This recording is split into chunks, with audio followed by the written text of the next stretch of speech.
Hi everyone. இந்த வீடியோவில் first நம்ம ரூட் ப்ரெஷர்னால் என்னென்னு பார்க்கலாம். இப்போது சாயிலில் மினரல் அயான் இருக்குது. அண்ட் இந்த சாயிலில் மினரல் அயான் பார்த்திங்க அப்படின்னா லோ கான்சன்ட்ரேஷனில் இருக்குது. அண்ட் இது இப்போது ரூட்டோட ஜைலம் டிஷ்யூக்கு வருது. எப்படி வருது அப்படின்னா ஆக்டிவ்லி டிரான்ஸ்போர்ட் ஆகி வருது. அதாவது ரூட்டில் இருக்கக்கூடிய ஜைலம் டிஷ்யூ இப்போ ஹை கான்சன்ட்ரேஷனில் இருக்குது. ஸோ மினரல் அயான் சாயிலில் இருந்து ரூட்டோட ஜைலம் டிஷ்யூக்கு வரும்போது லோ கான்சன்ட்ரேஷன்லேருந்து ஹை கான்சன்ட்ரேஷனுக்கு வரும்போது கண்டிப்பாக இந்த இடத்துல எனர்ஜி யூட்டிலைஸ் ஆகும். அப்படி எனர்ஜி யூட்டிலைஸ் ஆகிறதுனால நம்ம இது ஆக்டிவ்லி டிரான்ஸ்போர்ட் ஆகி வருது அப்படின்னு சொல்கிறோம். அதுக்கப்புறமா ஜைலம் டிஷ்யூக்கு வரும்போது ஜைலம்குள்ளே வாட்டர் போய் அந்த ஜைலம்குள்ளே ப்ரெஷர் இன்க்ரீஸ் ஆகுது. ஏன்னா இப்போ ஒரு பலூன் இருக்குது, அந்த பலூனில் ஏர் இவ்வளோ தூரம் தான் அடைக்க முடியும் அப்படின்ட்டு இருக்குது. ஓவராக போட்டோம் அப்படின்னா ப்ரெஷர் தாங்க முடியாமல் பிடிச்சிரும்.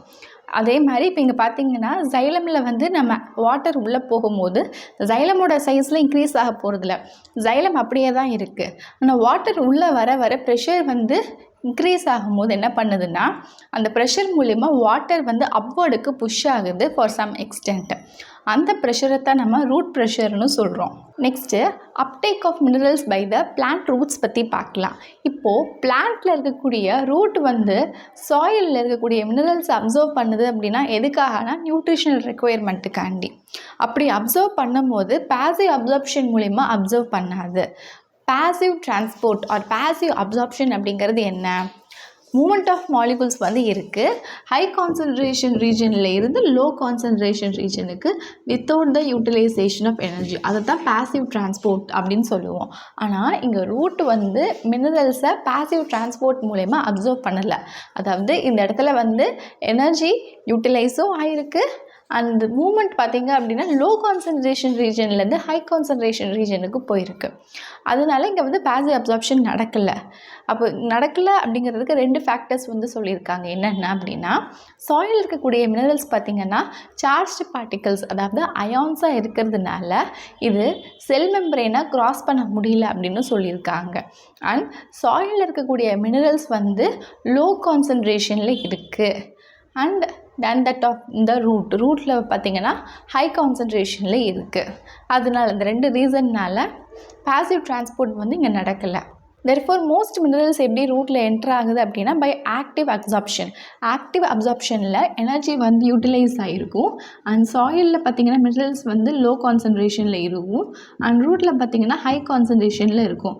ஸோ லோ கான்சன்ட்ரேஷன்லேருந்து ஹை கான்சன்ட்ரேஷனுக்கு அது டிரான்ஸ்போர்ட் மூவ் ஆகிருக்கு through the cytoplasm of the epidermal cell. அந்த எபிதெர்மல் செல்லோட சைட்டோபிளாசம் வழியாக அது மூவ் ஆகிருக்கு. இங்கே பார்த்திங்கன்னா செல் மெம்பரேனையே க்ராஸ் பண்ண முடியல. ஆனால் இங்கே எபிதெர்மல் செல்லோட சைட்டோபிளாசமை க்ராஸ் பண்ணி போயிருக்கு. இங்கே எனர்ஜியும் அதுக்கு தேவைப்படுது இன் ஃபார்ம் ஆஃப் ஏடிபியும். ஸோ ரூட்டுக்கு இந்த மினரல் வந்ததுக்கப்புறமா அங்கே இருந்து then it is transported to the all parts by the transpiration pull. Next translocation of mineral ions பற்றி பார்க்கலாம். இந்த டிரான்ஸ்லொகேஷன் அப்படிங்கிற வேர்டை நம்ம ஆல்ரெடி பார்த்துருக்கோம். டிரான்ஸ்லொகேஷன்னா என்ன? அதாவது பிளான்ட்டில் மெட்டீரியல்ஸ் பல்க் மூமெண்ட்டாக மூவ் ஆகுது through the vascular tissue, that is called as a translocation. இப்போ மினரல் அயான் எப்படி பல்க் மூமெண்ட்டாக மூவ் ஆகுது அப்படின்ட்டு பார்க்கலாம். இப்போ மினரல்ஸ் பார்த்திங்க அப்படின்னா ஓல்டராக இருக்கக்கூடிய டையிங் லீஃபில் இருந்து யங்கர் லீஃபுக்கு ரீமொபலைஸ் ஆகுது. அதாவது ஓல்டு லீஃப் இப்போ டை ஆகிட்டே வருதுன்னா அதில் சில மினரல்ஸ்லாம் இருக்கும்.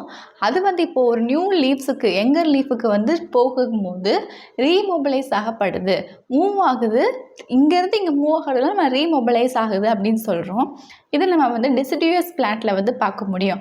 டெசிடியூஸ் பிளான்ட் அப்படிங்கிறது இந்த ஒரு பர்டிகுலர் சீசன் ஒரு பர்டிகுலர் டைமில் அந்த பிளான்ட்டில் லீவ்ஸ் எல்லாம் ஷெட் ஆகும். அப்படி ஷெட் ஆகும்போது எந்த லீவ் ஷெட் ஆக போதோ அதுலேருந்து எங்கள் லீஃபுக்கு மினரல்ஸ் மூவ் ஆகுது, ரீமொபலைஸ் ஆகுது.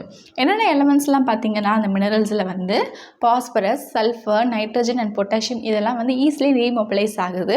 அண்ட் கால்சியம் அப்படிங்கிற அந்த எலமெண்ட் ரீமொபலைஸ் ஆகாது. அண்ட் ரீமொபலைஸ் ஆகும்போது பிட்வீன் ஜைலம் அண்ட் ஃப்ளோயம் நம்ம ஆல்ரெடி பார்த்துருக்கோம். ஜைலம் அப்படிங்கிறது வாட்டரை கண்டெக்ட் பண்ணும், ஃப்ளோயம் ஃபுட்டை கண்டெக்ட் பண்ணும் அப்படின்ட்டு. ஆனால் இந்த ஜைலமுக்கும் ஃப்ளோயமுக்கும் நடுவில் கூட மெட்டீரியல் எக்ஸ்சேஞ்ச் நடக்குது ஒரு ஸ்மால் அமௌண்ட்டில். ஓகே, அவ்வளோதான். நம்ம இந்த வீடியோவில் ரூட் ப்ரெஷர்னால் என்ன, மினரல்ஸ் வந்து எப்படி அப்டேக் ஆகப்படுது சாயிலில் இருந்து ரூட் மூலயமா அப்படின்னு பார்த்தோம். And also translocation mineral ions பற்றி பார்த்துருக்கோம். இது ஒரு சின்ன டாபிக் தான். நெக்ஸ்ட் வீடியோவில் டிரான்ஸ்போர்ட் ஆஃப் ஃப்ளோயம் பற்றி பார்க்கலாம். உங்களுக்கு இந்த யூனிட்டில் நான் ஆல்ரெடி போஸ்ட் பண்ண வீடியோஸ் பார்க்கணும்னு நினச்சிங்கன்னா கீழே டிஸ்கிரிப்ஷன் பாக்ஸோட லிங்க் எல்லாம் கொடுத்துருக்கேன். Can go there and see it. இந்த இயர் நான் கிளாஸ் 10 சயின்ஸோட டாபிக்ஸ் வந்து போஸ்ட் பண்ணிக்கிட்டே வரேன். இது வரைக்கும் நான் போஸ்ட் பண்ண கிளாஸ் 6 to கிளாஸ் 9 டாபிக்ஸ் எல்லாமே வந்து என்னோட சேனல் பிளேலிஸ்ட்டில் இருக்குது. சயின்ஸை ஈஸியாக லேர்ன் பண்ணி அண்டர்ஸ்டாண்ட் பண்ணிக்க please to subscribe my channel and click the notification bell button. அப்போ தான் நான் போடக்கூடிய டெய்லி வீடியோஸ் உங்களுக்கு நோட்டிஃபிகேஷனாக காட்டும். See you soon again in next video and thank you for watching.